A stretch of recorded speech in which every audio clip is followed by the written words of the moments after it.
Welcome you guys to episode number 31 with Unfinished Lifestyle. I'm your main host, Coach YoYo. We have our co-host, Coach Nik, today. And obviously we have Colton in the background. Today we have a very, very special guest. I know I say that every time, but this is very special, y'all. Okay? This time is real. This time is real. No, but honestly, she is a 6-time Olympian and 8 times Arnold competitors, and she competed 40 total shows in figure, right? Yeah. I did one bikini show, like in 2009, the first year it came out. Yeah. So I'm introducing you guys to Heather Dees. Heather Dees. Heather not Dees. Heather not Dees. I mean, Heather. Kidding. It's still Heather Dees. So Heather Dees on social media, but her name is Heather. And like I said, I'm excited for her to be on the our Spotify because her and I had an IG live probably over a year ago. Yeah. Mm-hmm. I mean, we're talking about some really, really good conversations about coaching, lifestyle, being on athletes. And in fact, actually, we didn't write it on there. You're actually a judge as well?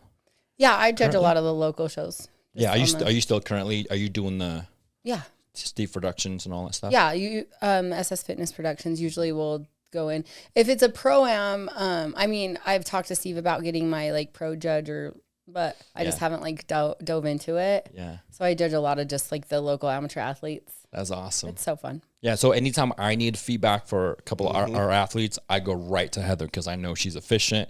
She can tell me exactly what we need to fix, what you know. Sometimes when I compete locally, I'd be like, Heather, what's up? What do I do? What do I got? You know what I mean? So welcome, Heather. I'm excited for you to be on here. Thank you. And it is like good to judge because it gives you a different perspective and realizing like how much harder it is. Because I know as athletes, I've been that person on stage that looks at the judges and not maybe understood. But there's a lot of different, it's subjective, right? Yeah. It's like a whole 5 to 7 people like with their opinions and their eyes. And so it's nice to have that role and go, okay, this is actually harder than you would think it would be. And every show, different judges though, right? Yeah. Mostly. Yeah, there's 1 or 2 that kind of interchange in, but like there is a ton of different judges across the world though. So it's like depending on what stage you're stepping on is going to be another set of eyes you're going to step in front of. Dang. Yeah. So let's do some introduction on who you were as a person before bodybuilding. Why did you start bodybuilding? Or now you're also coaching as well, right? Yeah. So you're coaching full time. Are you retired competing now? Or do you still want to compete? It's so funny. Like, I never say that because it's like, if I get a wild hair, I probably would do it again. But as of now, yes, like temporarily or permanently retired is to be determined. To be determined. And yes, coaching. Been coaching for like since 2009, so 16 years now. Wow. Yeah. The OG of coaching. This is why we want her here, right? We know a lot of things, but Heather knows a lot more. I'm probably just older than everyone, so that's probably why. So your journey before. So what is it like? Why did you started competing? Why did you start to do anything in fitness? So when I was hit early 20s, I got on my first like birth control, and I'm like not a huge advocate for birth control just for like my own experience, but I realized I'd put on a ton of weight, and so I would look in the mirror, I didn't recognize myself. And I know people don't believe it. They're like, you've always been in shape. I try to be consistent. But for me, and at the time, I was like pretty heavy, like a size 10, 12 pants, which is like, I don't know. I mean, that might be little to some people.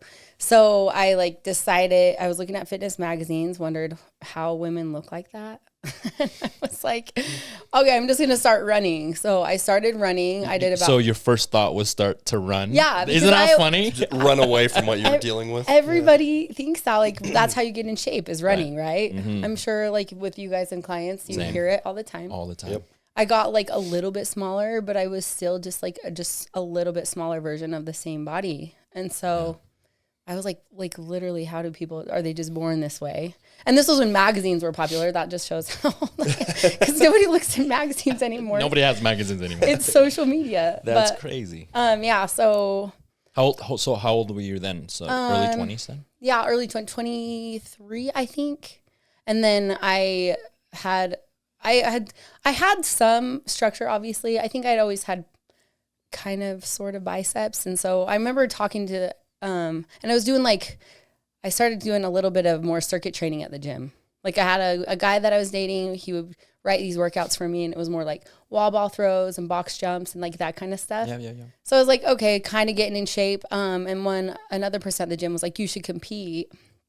And I had never heard of what competing was up until this point. I was like 23. I was like, what do you mean? And he's like, you put on a bikini and you step on stage. And I was like, okay, I'm going to stop you right there. Like, why would anybody do that? That's the craziest thing. And if you're not comfortable in your own skin, then of course you're not going to be like, not wanting people to judge you in a bikini. That's it is kind of a wild thought process. So, and so I was like, well, maybe I'll just pretend like I'm going to compete and like get ready. So I found my first coach, and my body started transforming like within a couple months, just with application of like a proper nutrition. Like eating healthy was one thing, but eating like proper macros was a new world for me. And weight training, like doing body or muscle group splits, was a new thing for me. So, and at that time, how did you track macros? Because I don't think Fitness Pal was around at that time. No, right? I just like followed a meal plan. Just like exactly, like weighed and measured food for the first time in my life.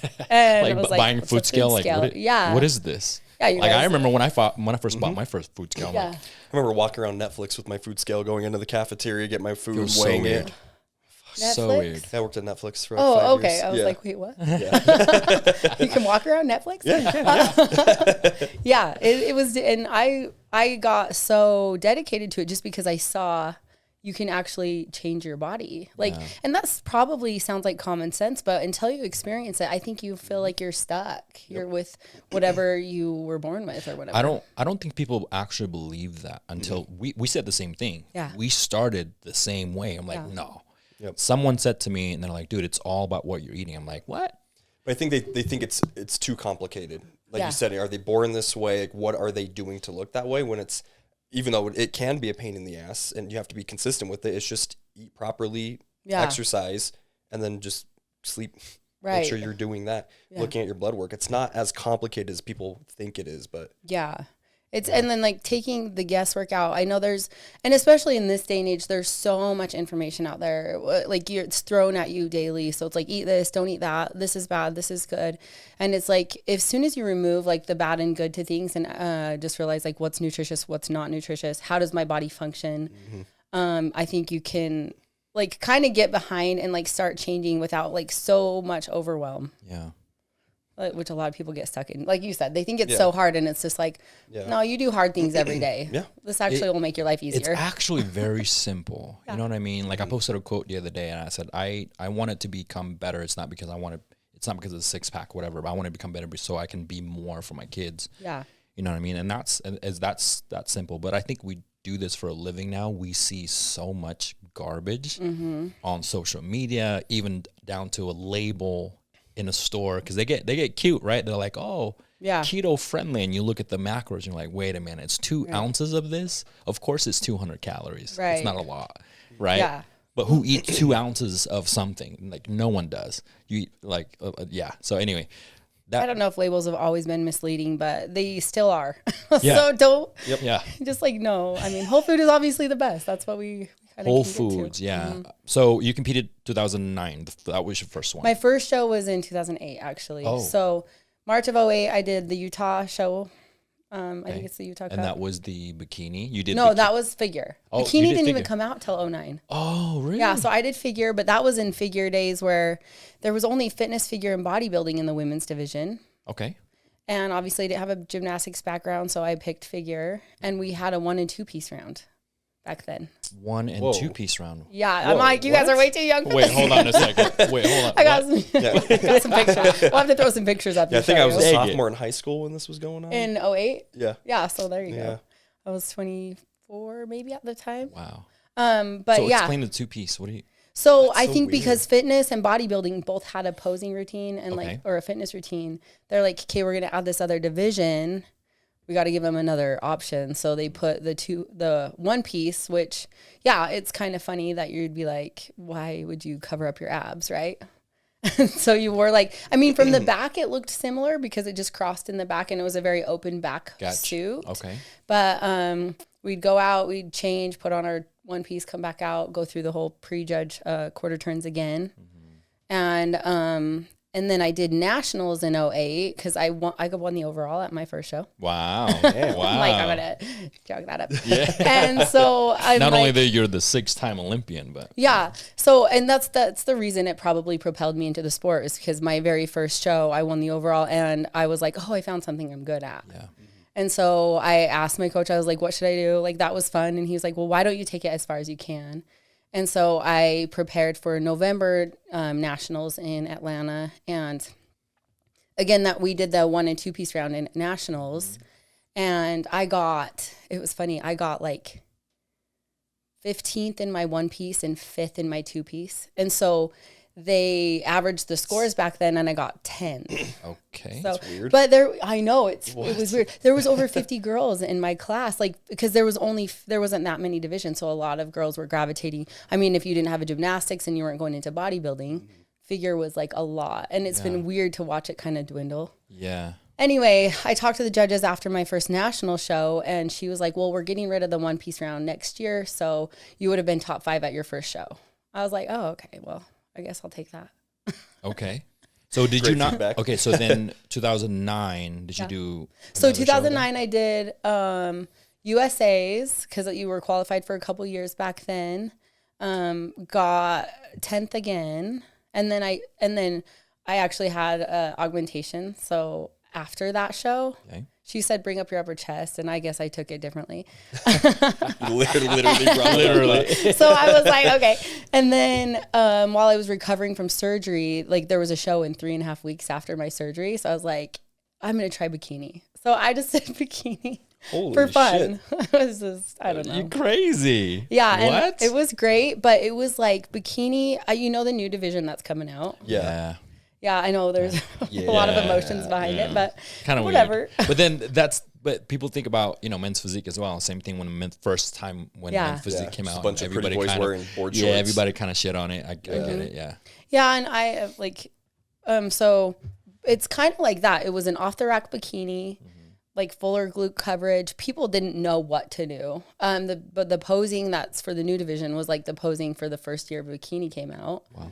And then, yeah, like people wore like sunglasses on their head. They had like body glitter. It was different. Now, They what went a full on bikini? beach body Yeah, with it. yeah. They were going like bikini Hawaiian tropics kind of competition. But anyway, I was like, yeah, this isn't for me, and I went straight back to figure the following year. So, and then the following year is when I turned pro in 2010. Wow. And then let's talk about the year that you did. So how many shows have you done with, let's say, within the 12 months span? 7. Which I know that's like so many. A lot. I mean, I think it was like an Arnold Classic, and then I did like probably 3 pro shows and the Olympia, and then another Arnold in another show. So it was like something like from Arnold to Arnold, I had done 7 shows, and it was pretty crazy. How did you feel in that 12-month span? It's weird. Like, I think your body starts kind of like needing a break. And even though I felt good and I think mentally I could push through, what I learned a lot in this sport was like to still listen to your body. If you start looking worse or getting burnt out, it's going to ultimately win. Yeah. Even if you're like, mentally, I could do this. Yeah. So I felt good, but I watched my body. I do really good if I do a couple shows beginning of the year and maybe at the end of the year and have like a little break in between is what I've figured out over the course of all the shows. Of 40 shows. Of them, yeah. I think you figured out a No lot biggie. in 40 shows. A lot of yo-yoing. So when did you start coaching? In 2009, I kind of mostly started with posing coaching. And then after I was like kind of getting into it, I like obviously I'd done like a few shows. More people were asking me, and I'm sure you get that. And you get the clients that are like, people want you to coach them just because they see you on stage. Mm-hmm. So in 2009, it was mostly posing coaching, and then I kind of got into like some fitness coaching. But then it took off, and I went from like part-time coaching to full-time coaching probably 2011. Really? Yeah. So it was like full time right there, boom. Yeah. And did you love it? Yeah, I love being part of people's journeys and like watching them transform and like teaching them and educating them, especially because I mostly work with women. This is Rue. I don't know if she's visible now, but She is. She decided to make it an entrance. But I mostly work with women, and I notice a lot of women, including me, will like go into the gym and it's so foreign, right? And they're just they're like, I don't know. I'm looking at the pictures. I feel dumb. I don't want people to like look at me if I'm doing it wrong. And so to educate people and like and women to walk into a gym and feel like, oh, this is like second nature. That's kind of inspiring because there's a confidence about it. They go in, they're not afraid to work out with the boys, you know, and maybe it's like a lot less now, but I know early on in my career as a coach, it was so fun to see their confidence level, like, and then their ability to understand that they can change their body. Yeah. So that's been like, that's so rewarding. That is probably the best part of our job. Yeah. Honestly. Well, I think we still see that. I have a lot of female clients who they only want their gym time every week to be when they see me. Right. They want to do something else outside of that. I'm like, well, for the first little bit, okay, but we need that resistance training. I need you to get familiar with it. Right. And then the whole thing of they don't want to look like a man. Yeah. How do you navigate that with your women clients who come and say that I don't want to lift heavy because I don't want to look like a guy? Great question. It's probably an uneducated concept because as much as I weight train and have for like the last 17 years, like femininity has been always at the forefront of my mindset. Mm-hmm. And I realize without pushing a lot of, enhancements, like it's really, really impossible to look like a man. Yeah. We don't have like the same hormone levels and like you have to work so hard. Like you would get to a point where you loved your body way before you would get to a point where you're like, I look like a man. Yep. And so it's just like trust the process and be like, just let's get to a point where you like and you should love your body at every stage, right? But like it's that gradual improvement. Mm-hmm. And for me, I'm like, I think I talk to women now because in this day and age where anti-aging is so in everyone's face, right? And they're trying to do all this external stuff. But with me not competing, my goal of weight training now is just anti-aging. It's like the best form of Botox you can do is weight training. It's just the like best form of what we call it longevity. Yep. And I think especially for females, because female doesn't have a lot, of muscle compared to men, right? And funny enough, I have more females than I do male. Mm-hmm. And the thing that I tell them was like, look, if you want to live the life that you want to live and you want to look the best you want to look, is you have to gain muscle. Yep. You have to continue. You want the glutes that you keep saying you want. Yeah. You have to go hard. You got to eat and you got to lift. Yeah. Outside of getting women to feel comfortable in the gym and loving their body, what's the biggest struggle you see in women who come to you for help? Outside of going to the gym. And so like outside of them being afraid to go work out or outside of them, not loving how they look, what's the biggest struggle you see with the women clients that come to you? Probably their mental health a little bit. And I'm not saying like mental health, like, that's probably a lot. It's just like believing in themselves, right? Believing like that even though they may have never seen a physique before, that they want to see when they look in the mirror, that they can. Mm-hmm. So it's like getting them like, what's the limiting beliefs that you're putting on yourself that keeps you from or self-sabotaging your goals? And I think the mental coaching and emotional coaching I do is probably way more of a benefit than even getting them into the physique they want. Yeah. Absolutely. Because I see like a shift of like the love and acceptance that they do in whatever stage they're at to a point where it's like, well, I'm good and I could be better if I, if I want to be. Yeah. But it's like comparing themselves to other people, like with all the social media and people looking at everything and in that comparison mindset will always keep them limited because they're not going to believe in that. So that is huge. The comparison is always huge. In fact, I would have clients compare themselves to my other clients. Right. You know what I mean? Like, why can't I look like that? Mm-hmm. And their compliance are different. Right. Right. And when we have a client that had done multiple shows and she looks amazing. She had a really great transformation. And then I've always had maybe 2 or 3 clients who are like, hey, how can I look like that? And I'm like, I'm not trying to kick you while you're down, but if your compliance are not even close to where it needs to be. Right. I don't want to say you can't because everybody can, but are you willing to skip the dinner? Are you willing to bring food with you everywhere you go? Waters with you everywhere you go. So there's a lot of sacrifice and I think commitment that people don't understand in order for you to get to that level. Right. Is it difficult? Yes. But you got to choose your heart as well. Right. Being overweight is also hard. Yeah, but also the amount of time it takes. Because they look at you or they look at this client and they want to look like that. So I don't think you understand how many years it's taken to get to this point. It's not I'm going to start working out and by the summer I'm going to look like that. It's 5, 10, 15 plus years of ups and downs, bulking, cutting to get to look like that. Right. So that's the other thing we have to try to work around is this again is not instant gratification. Yeah. You're not going to achieve that in 6 months. Yeah. And that's where like a lot of the, and I'm not trying to knock on it. I think there's always like purpose for everything, but the Ozempic, the triceptite, all that kind of stuff comes into play because they want that instant gratification. Yeah. But just knowing the long-term effects that anything that you do can have. And then just like understanding the time's going to pass anyway. Yeah. So it's just like, why like limit yourself because it's going to take a while? Yeah. Like ultimately it's going to go by anyway. So just start working towards like setting different steps. Why does it matter what you're doing in those 6 months? Right. Just do it. It's going to go by regardless. Yeah. So I would rather spend it doing something to improve my life than there's a quote I saw, if you're complaining about something that's already happened, you're wasting time. Yeah.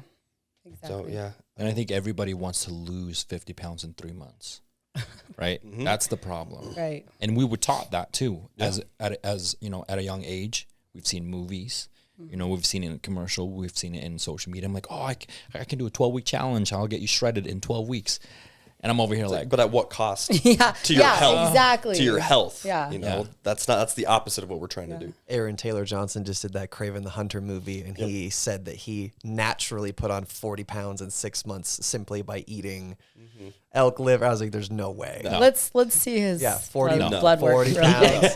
If we like prove it with your blood work, and maybe we'll believe you. So he claims too, because he said that it was 6 months total, so 3 months bulking, 3 months cutting. I remember, was like, there's no way. I actually watched that. Has he never done anything before? I mean, maybe if you go, he was already pretty fit. He was already really fit, but he got he wanted to get big because he said the same thing. He's like, the difference between my superhero movie and other superhero movies is my arms are the costume, right? Like you can't put on the Superman suit with pads. He's like, my arms. Yeah, but if you look at Henry Cavill and both Superman, but especially in The Witcher. But he was already that big. Yeah, he was already that big. But then he had to cut for The Witcher. There's a scene in the lean. bathtub where he was lean. He prepped for like a bodybuilder, and he's talked about. And I believe him that he wasn't on anything.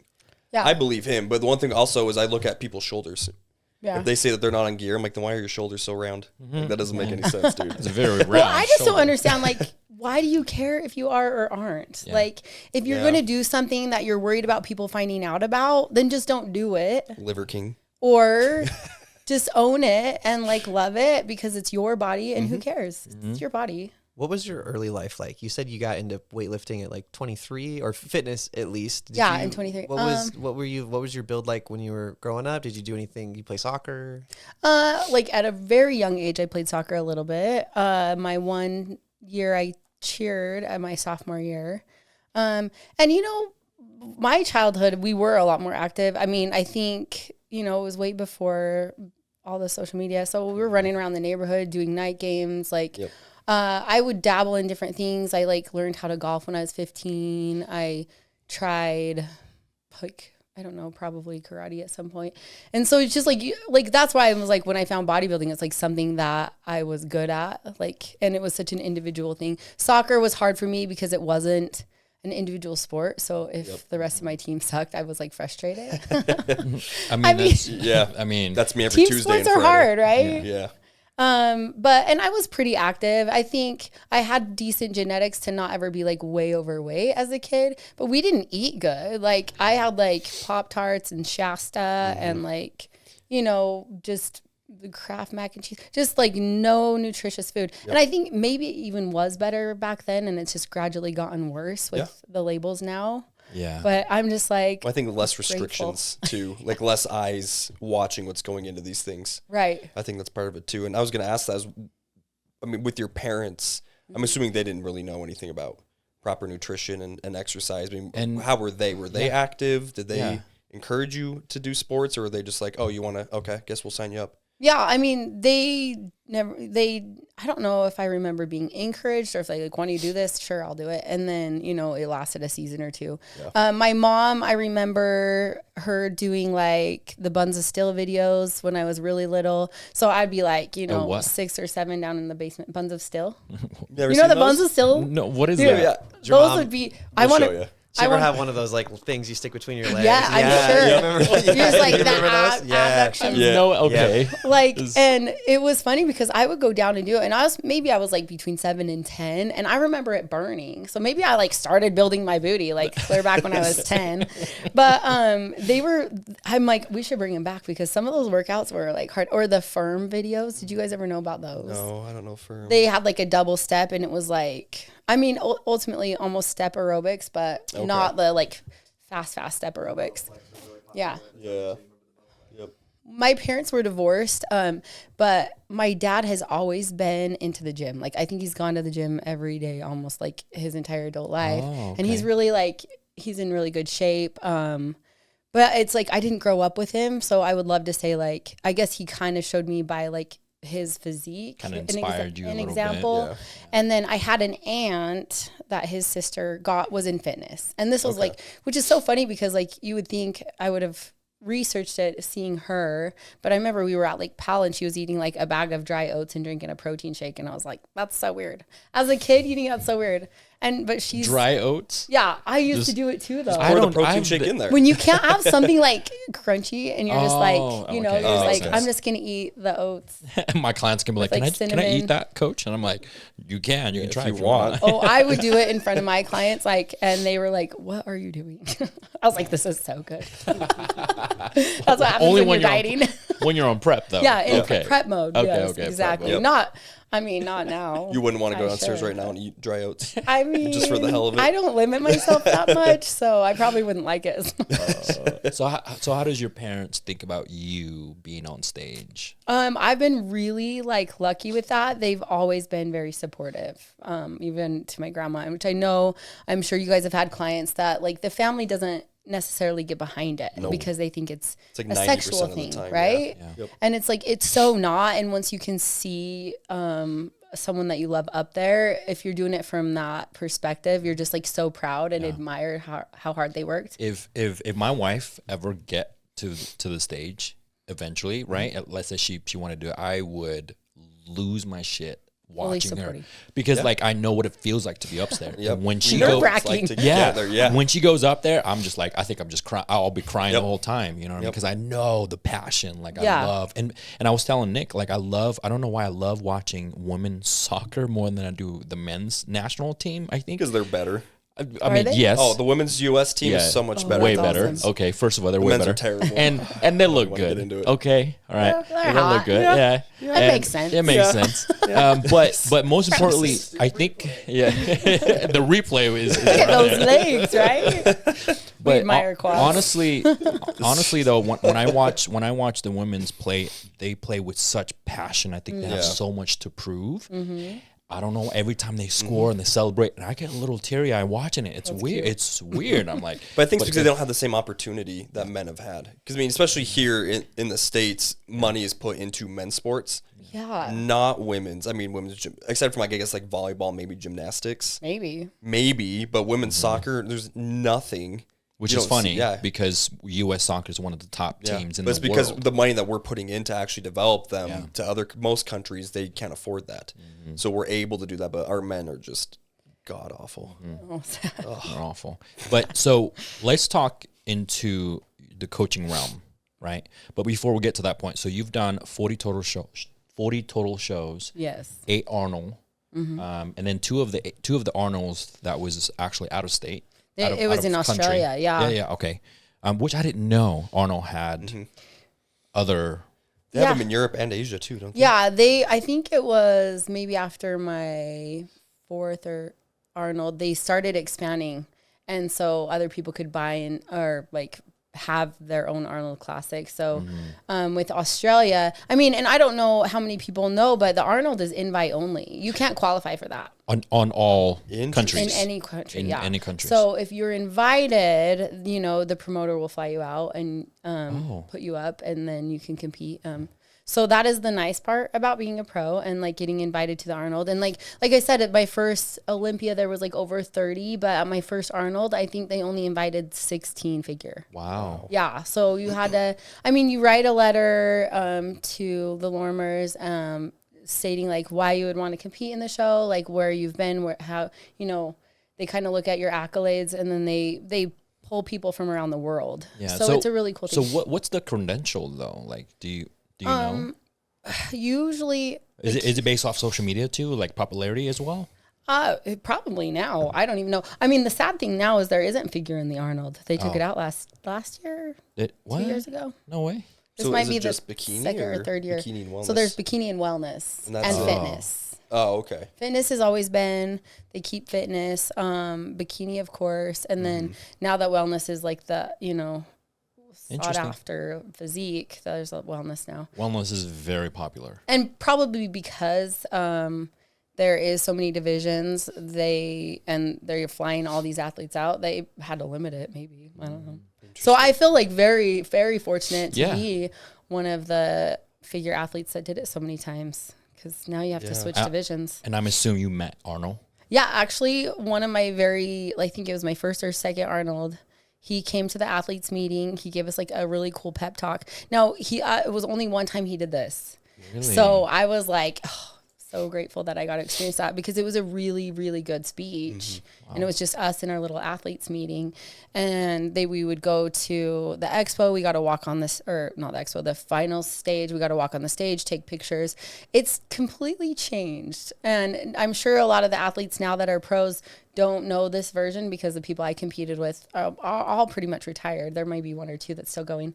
But so they don't know, and I'm not trying to make them sad, but like I'm like happy that I've experienced both sides of it. Really? With the Olympia too. The Olympia was ran very differently. Wow. When I first did my first Olympia in 2011. Wow. Yeah. And you did, that's very early in your career. Yeah, it was. That's awesome. So you did 6 Olympian, 8 Arnold, 40 show totals. So how does that translate to coaching? How does that make you a better coach? I'm sure you probably have done and seen a lot of things. Yeah, I think for one thing, I always tell my athletes, I won't ever make you do something I'm not willing to do or that I haven't already done. So it's possible, right? Yeah. And like, I know what it feels like. I know the experience of like doing a lot of cardio, feeling hungry, like figuring out like the ways to navigate that. And then, just like understanding the mental and emotional discipline that comes with wanting to step on stage. It's a total mind shift, but there's so much benefit to it that like translate into every aspect of your life that it's like probably irreplaceable. So if you can do the physical discipline, which typically is pretty easy, it's the mental and emotional discipline that comes with stepping on stage. So I think it's made me a better coach because I've experienced it and a lot. And I know how important health is. I've experienced we all have gone through, like, I don't know how many shows you guys have done, but like the hormone fluctuations that happen, can happen. Yeah. And like kind of navigating that and realizing like this works for my body and this doesn't. But like, I'm going to be a little sensitive to what my clients are saying, because I know when I was having like hormone issues that I had to take a break and kind of regroup and go, okay, it's going to take me a little bit longer, but it's worth it because I'm going to feel better if I do it in a slower process, instead of like you said, like, we want to do this in like 12 weeks. Like sometimes it's just not possible. No. It's not. Your body will win. Yeah. 100%. I mean, I think every time I prep anyway, because my coach is Brandon out of Las Vegas, Brandon Robichaud. You might have known him. So he always said, look, 18, I don't care how good you look. Yeah. 18 minimum, 20 weeks prep. Give it. And I love that because he didn't kill me until like 8 to 6 weeks out. Yeah. To 6 weeks out, that's when I'm really feeling prep. But before that, it's cakewalk. I'm getting my steps, I'm getting my cardio in, I'm leading out, I look better. But I think the impatient sometimes comes along because you want to be shredded 6 weeks out. Yep. You know what I mean? Like, why am I not shredded? I'm like, dude, like, it doesn't matter if you're not shredded 6 weeks out. What matters is what you do on stage, how you look like on stage sometimes. Because we have a lot of athletes that would look incredible a week before, 2-3 days before. Yeah. Well, they show up on stage and they're like, wait a minute. Why is it off? You know what I'm saying? So, what happens? Yeah. So the transitioning from being an athlete, becoming a coach now, and I think we both experienced that, and then obviously it allows us to have such a different mindset. Yeah. Because we've been through the hardest part of the journey. Yeah. The lifestyle one, it's literally simply just changing their habits, right? And teaching them, little things along the way to have sustainable lifestyle. And when you see let's talk about coaching, right? So when you started coaching in 2009 or 2011 or whatever, is there any what changes have you seen since then? I know there's a lot. Yeah. I know there's a lot. I mean, I've like said this so many times. I think with social media has been like, well, it kind of like took off in 2012, I think, social media. So it's been a good 13 years. And that's where a lot of people get their advice from. They see, and I honestly call the new division the influencer division, because I feel like that's the physique that they're wanting to see on stage. Mm-hmm. Yeah. Plus, I mean, it's a business, so that's where they're going to get a lot of their money, right? Is from the influencer division. Do you think a lot of social media influencers are going to be the ones competing in this division?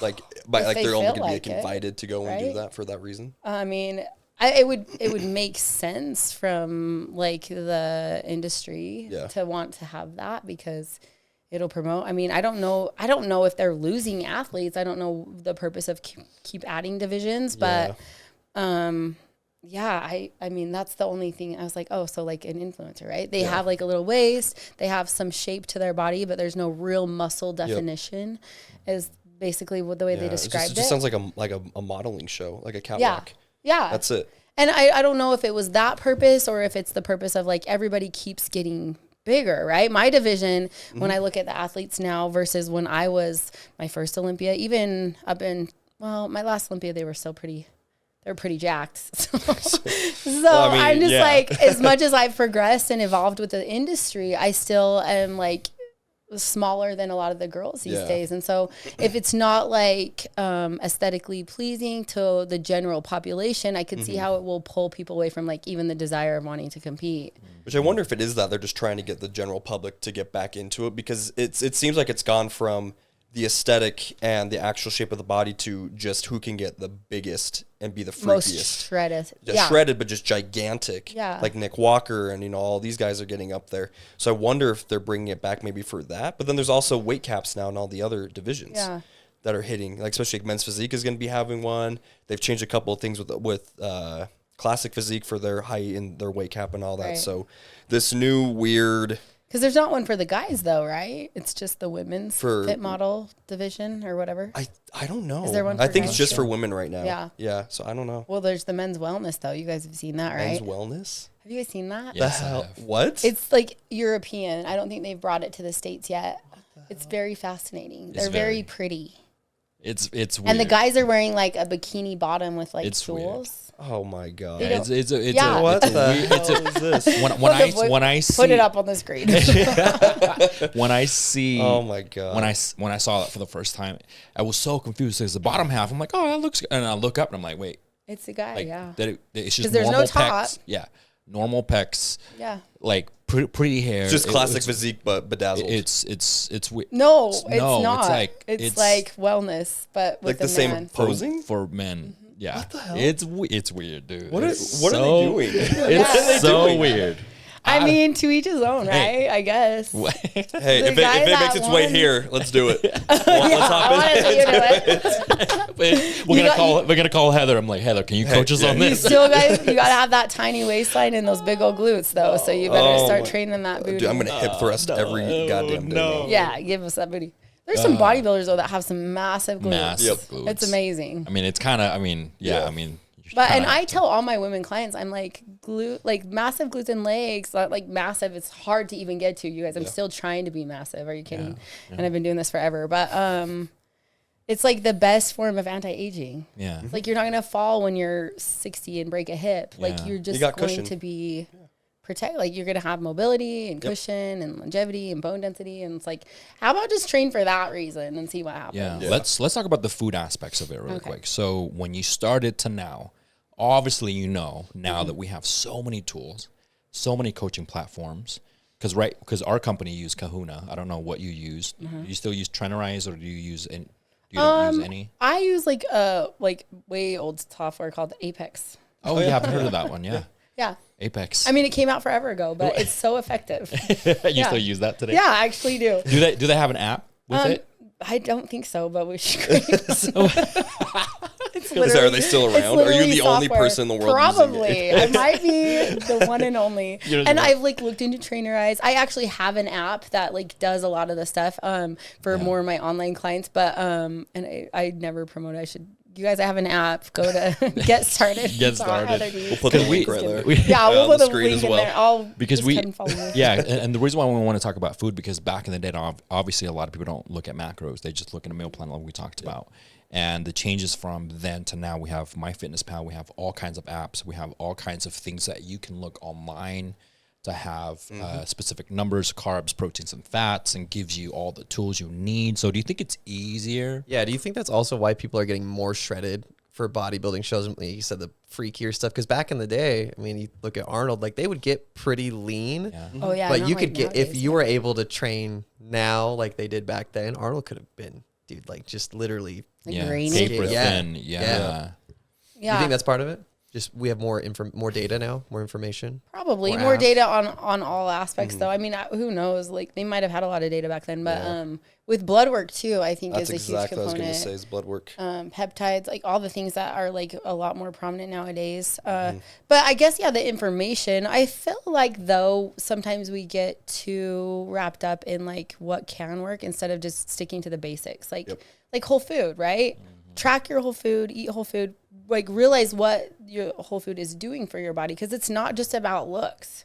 There is like components of antioxidants. There's like digestive, there's your microbiome, like all of the things that like really should be the reason you're eating healthy. It's not just like aesthetically. Cause a lot of, honestly, I mean, we know this and we've seen a lot of sad, like people passing on at early age is like a lot of pros that are people that are getting into this industry in not a healthy way are passing from it. Yeah. And it gives the sport a bad name, but they're not doing it for a healthy reason. They're doing it only aesthetically. Well, we tell people, I mean, we could get you to look like Thor or any of the Avengers or superheroes, like whatever the hell you want. But if your blood work looks like shit, it doesn't matter what you look like. You're not healthy. Feel like crap. Yeah, you're not going to feel like crap. And even if you look like the way you want to look, it's going to last a week. Right. Maybe before something happens and you end up in the hospital, but and I'm sure now extreme lengths to try to look good. Yeah, and I'm sure now the food industry's completely changed. Definitely. We have a lot more products on the shelf.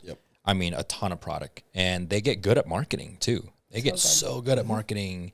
The way of ketos, or they put words that captivate you when you look at people the don't understand what that means. Oh, it's keto friendly. I should eat this. Like, do you even know what keto is or when you should use it and what that means, keto friendly? No, they just see, oh, well, I know keto means I can lose weight. So if I eat this, I'm going to lose weight. Okay. Yeah. I'll buy this $25 until you don't granola bar. Yeah. And then what? Stops working. Yeah. And then you go out of the country. A lot of the foods that we have here in America are illegal in a lot of countries.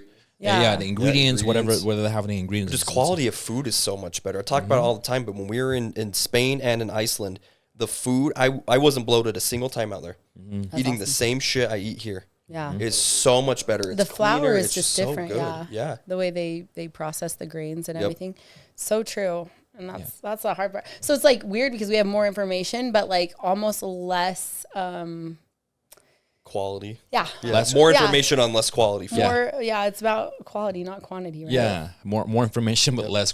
It's crazy, like what we see now, and we know that a lot of our clients probably have gluten intolerance. Yeah, dairy, even sometimes some grains, wheats. They can't even. So I've had we have clients that have PCOS as well. So we have to really monetize their foods and understanding what's going on. And we also look into, we do a glucose monitor as well. So a lot of our clients utilize glucose monitors at least once a week to make sure that they're not insulin resistant. And that comes with the blood work as well. So any time that our clients start our program, it's a requirement to get their blood work done. Yeah. And that is the first step that we do. It's so easy to do it these days. Yeah. It's easy. There's so many places you can do it. A shout out to Prime Labs.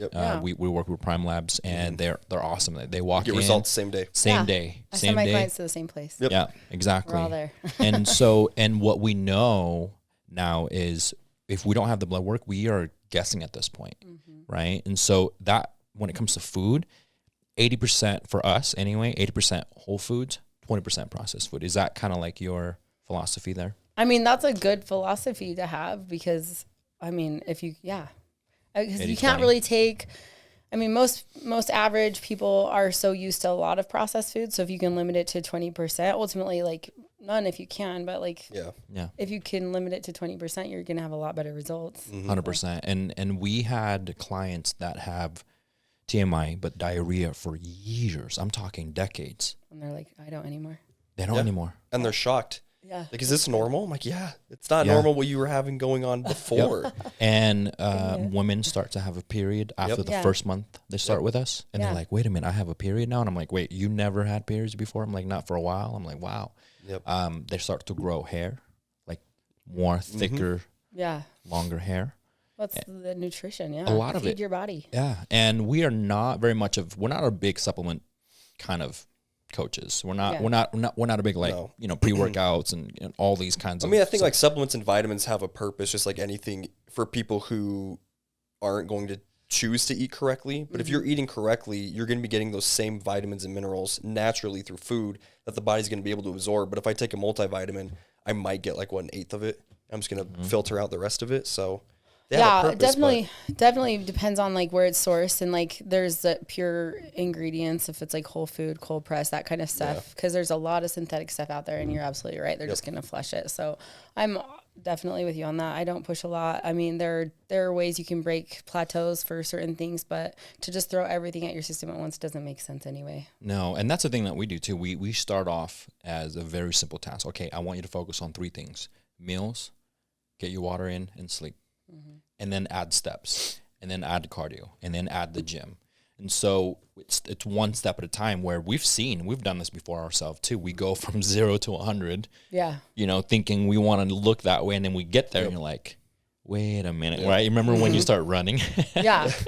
Running, I'm drinking like 17 protein shakes a day with oatmeal in it. And I'm at the gym for 3 hours just trying to lift as heavy as I can. And I'm like, why do I feel even shittier than I did before? And not to mention the amount of fast foods we have today versus back in early 2000s. Right. There's so many places. Like I haven't been to like the Houston chicken fried place. I haven't been to chicken. Yeah. Is that so good? Is that it's better than Raising Cane's. I heard. It's good. Way it's better. Good. We had this guy that I worked with when I was like 20 years old, and he was Brian Featherstone. He was huge. I was like, bro, and he was I totally believe him, all natural. I was like, I want to be like you, man. You're so big. He's like, you got to eat a lot of food. And so I took that personally, and I just started. Dude, Costa Vida every day, salads. Like, and then when I was done, I'd go to Subway, eat a foot long. Like, dude, I just eat so Did it work? No, I got fat. Oh, dang. You got big though, right? He's like, you'll get so big. Yeah, he was like, you just got to eat a lot of food, man. And I was like, got it. But I think it's exactly that, like, it's sticking to the basics. Because you saying that reminded me of, I see a lot of younger kids who come into our gym who love Sam Sulek. And the guy, I mean, he looks insane. He's got videos so about like I know, but that's like, milk I was gonna say that. Like, but when I see I these drink kids, a jug of chocolate milk every day. I see kids walking in and they're drinking a gallon of chocolate milk. I'm like, when the hell are you gonna have your water on top of the chocolate milk? Like, well, this is my protein, bro. I'm like that. It's just fat, straight fat. There it is. And dude, how the hell are your kidneys right now? That's what I want to know. There it is, ladies and gentlemen. Even Heather says that he's not healthy. No, he's fun to watch, but you're just like, probably don't follow all of his. He's on tons of gear. He's only like 22 years old. You guys, it scares me when I like would watch him. I was just like. And he's like a cute guy. Like, you're just like, dude, take your health into consideration. Yeah. The first thing that I saw though, when I ran across his video, I know a lot of young generation watch that, right?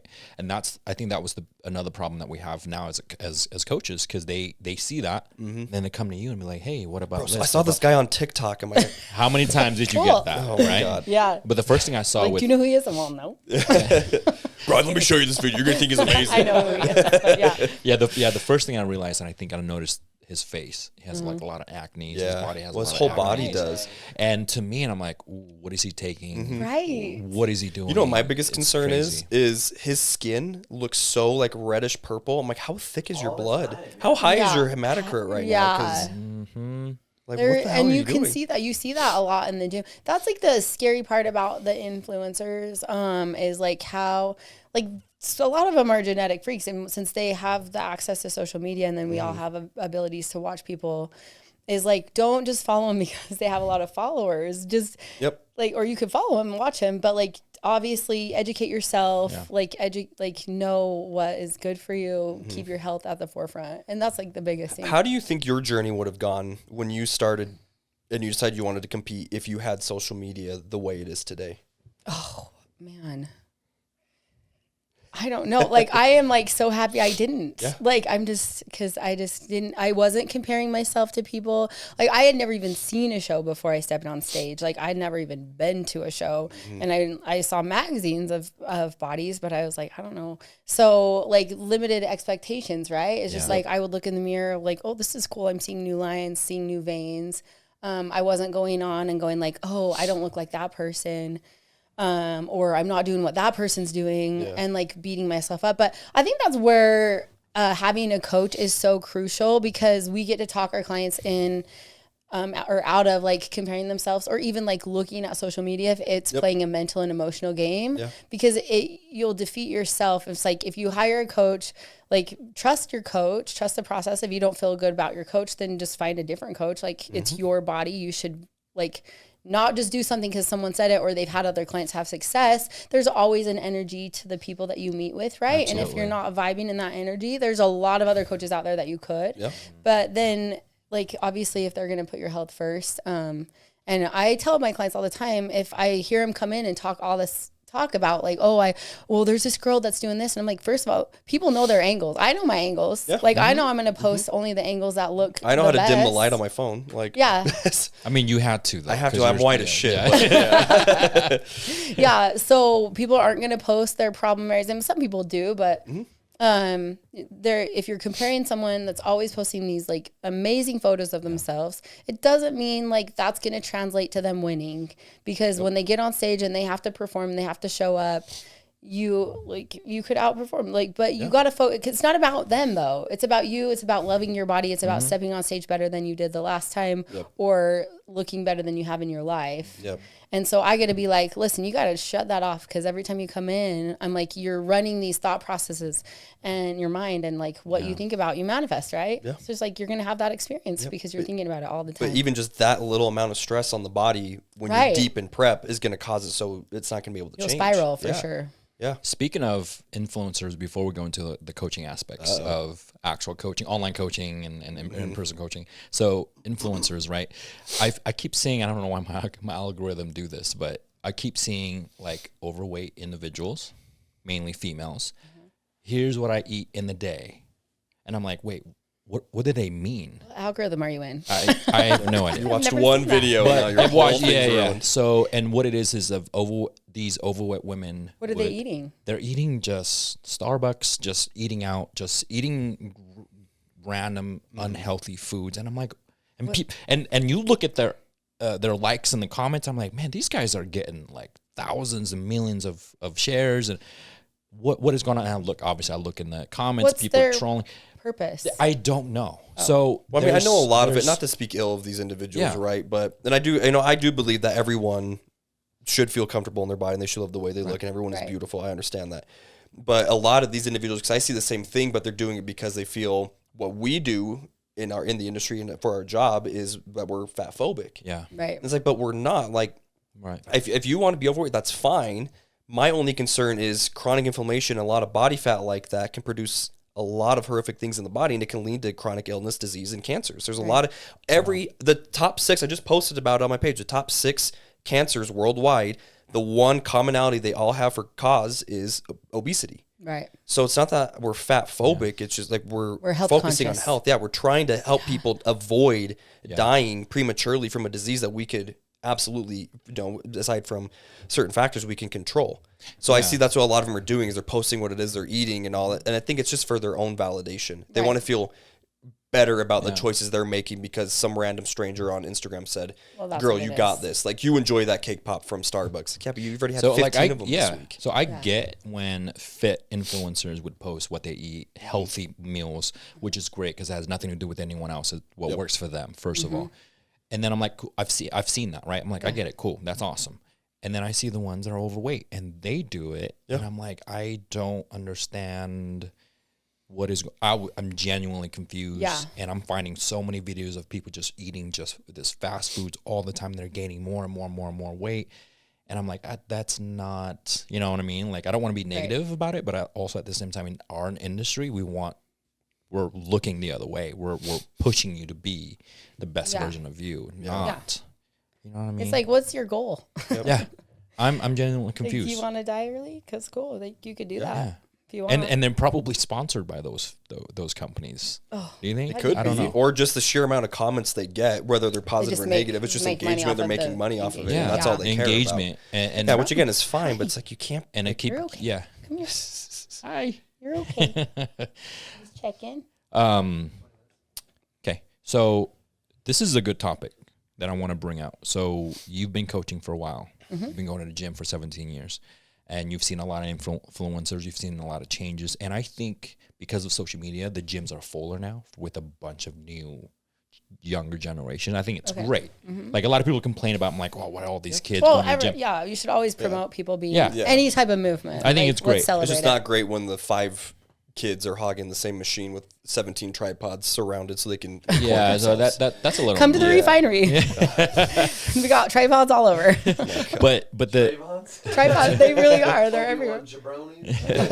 so that's where I'm kind of, I want to see your thoughts on. Now I'm sure you see a lot of coaches, a lot of online coaches, a lot of online coaches that are some good, some most of them are terrible. Yep. Right. And some take it serious, some don't, right? So what are your thoughts on people now all of a sudden become coaches after doing the first 2 shows or never done a show before? Like, does that make our life a little easier, or do you think it's kind of?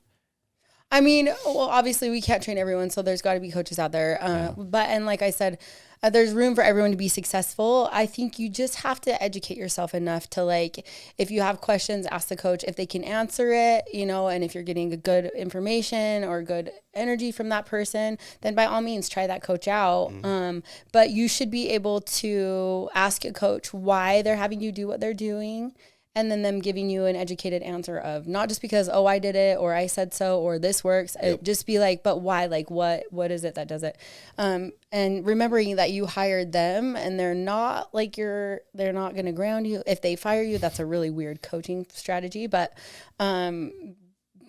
graciously thank them and move on, because you're not going to be controlled. You shouldn't be controlled by somebody, right? You shouldn't be controlled by your coach. You should be looking at them as a partnership and then them helping you get to your best self. So with online coaching, like it just, like you get what you pay for, right? So if it's a really cheap program, you're going to get very little information that maybe works for a bit of,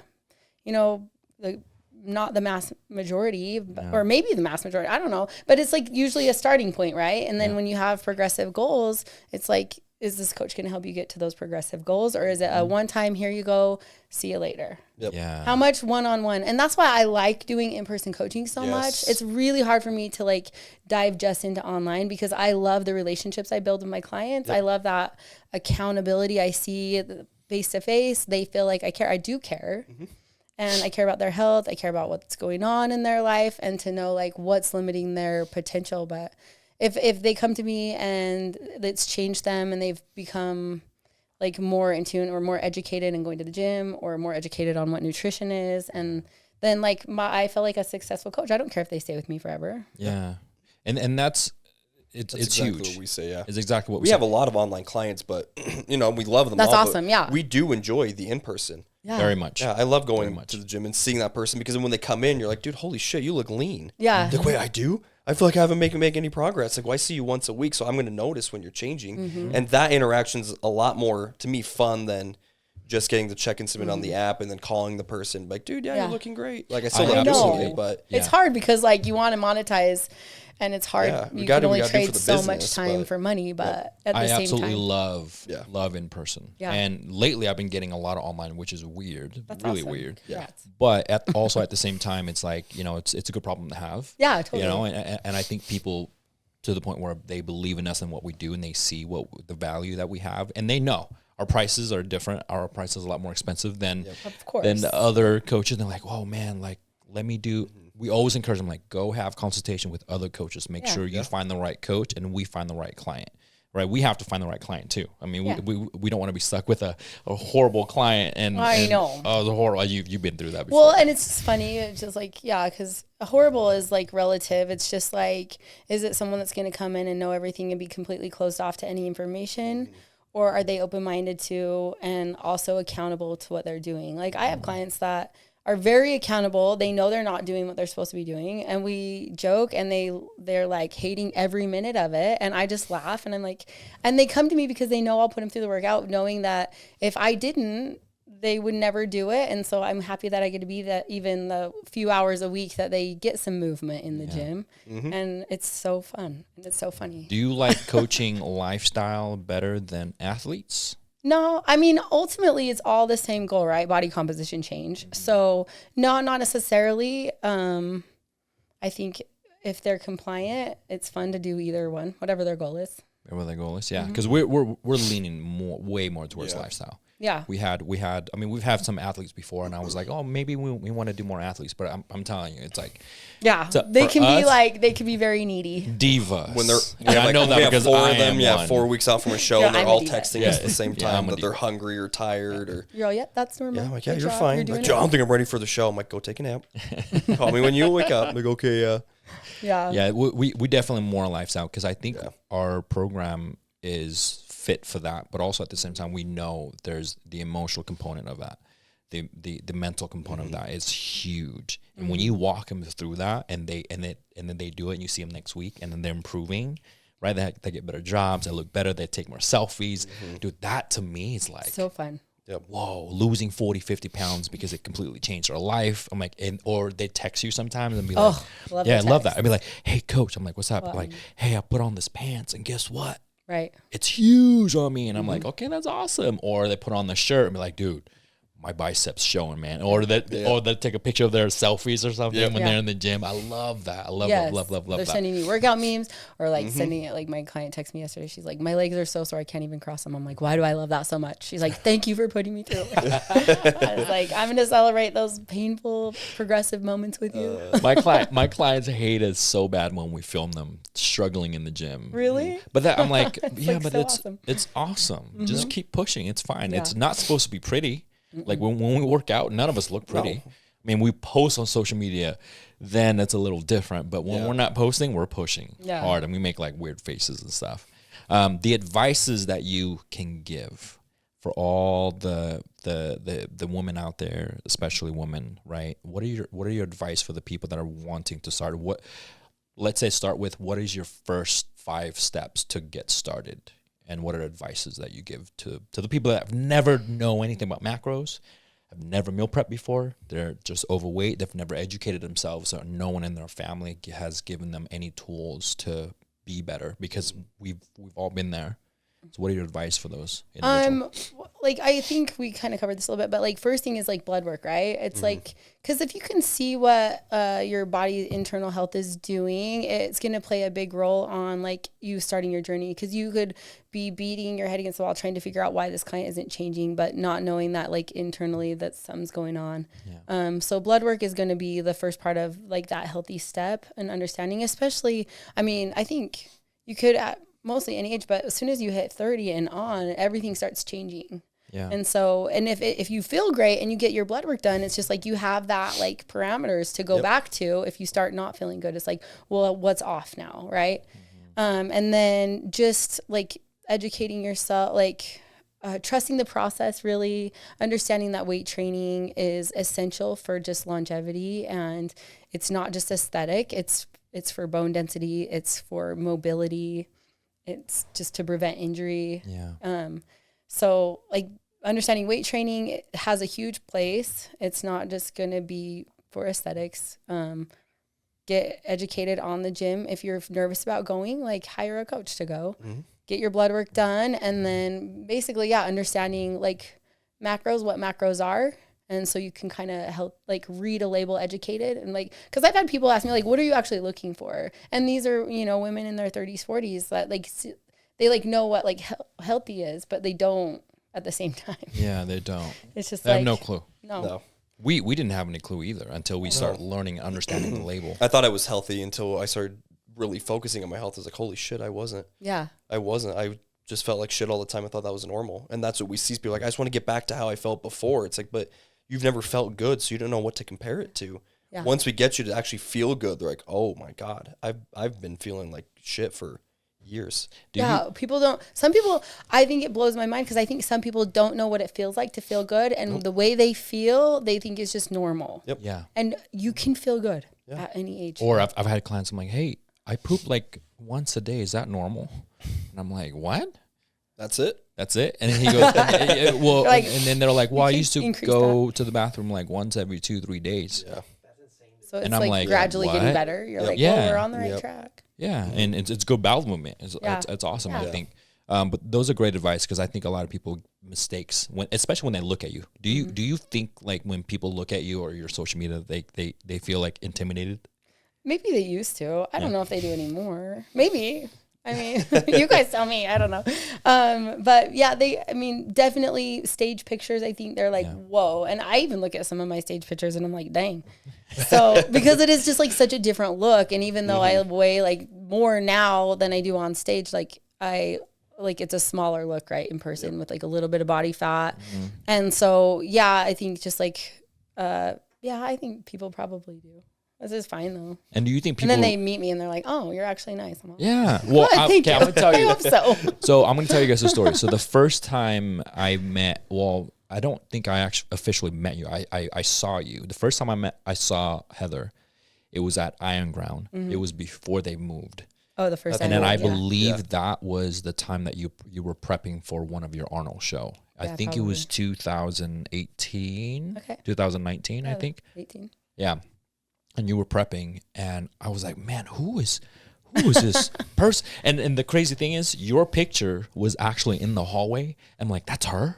I'm like, yeah, that's Heather. I was like, what? She's here? I'm like, yeah, she's a pro. And I was like, I was in this like fangirling. I was fangirling for sure. And so nice. I don't know anything about you, but at that moment, I was like, that is what a top level physique woman or figure woman looks like. Yep. Wow. That was really impressive. I mean, your physique was. You were coaching me one time, and I remember she was there at the gym, and he was like, "You see that girl over there?" And I was like, "Yeah." And he goes, "That's Heather Dees, bro." And I was like, "Oh yeah." He was just like, "Yo, she's so freaking awesome," and like she's Olympia. Yeah, I'll never forget. I just remember lifting. He was like, "Yo, look, you see that? You know who that is?" And it's not just me that does that, right? Yeah. And you have this aura of this presence when you walk in the room. And the funny thing about you is like you're very quiet, you're very reserved. You don't really say much. You know me, I'm not quiet. Right.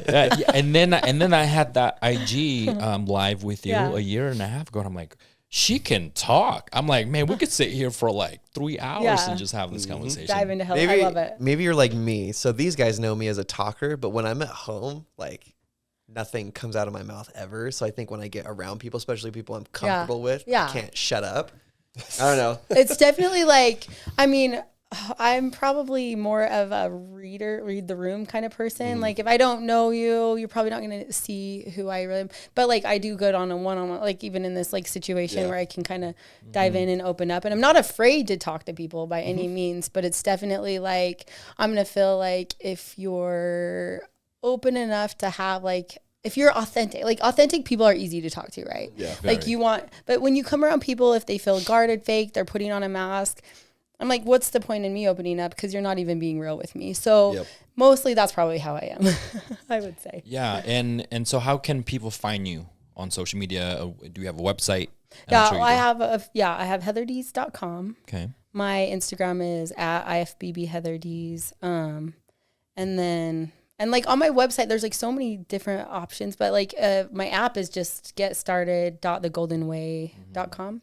So that's like kind of like my online programs, and it's everything I do in person, but it's just all online, which I know like people around the world, like I can't train everyone, especially being located in Utah, but for people that want to be kind of more like, it's a cool thing, but I think that's all. You can email me. You're very inspiring. Honestly, we want to bring someone in that level of individuals that's been through the industry for years and understanding the fundamental of the little things that we train, right? When we coach, and we're like, wait, are you coaching the same way? This person, what are they doing differently?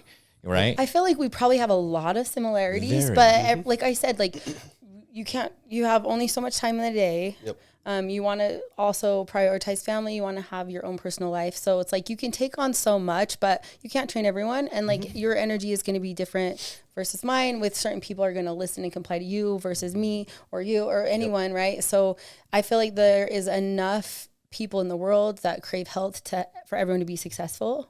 So it's not a competitive thing. Again, I'm not comparing myself to other coaches. It's just like, I'm who I am. If you love me, come and coach with me. You can ask and that's the thing, clients. Yeah. And that's the thing. That's the thing I like about you though, because I don't hear much about you in any negative way. Oh, good. And you're very, like I said, that's why I use the word reserve, because I don't really hear from you sometimes, but then I see you at every show. Yeah. I know you have clients. I know you look amazing. When you do a show, you're turning heads everywhere.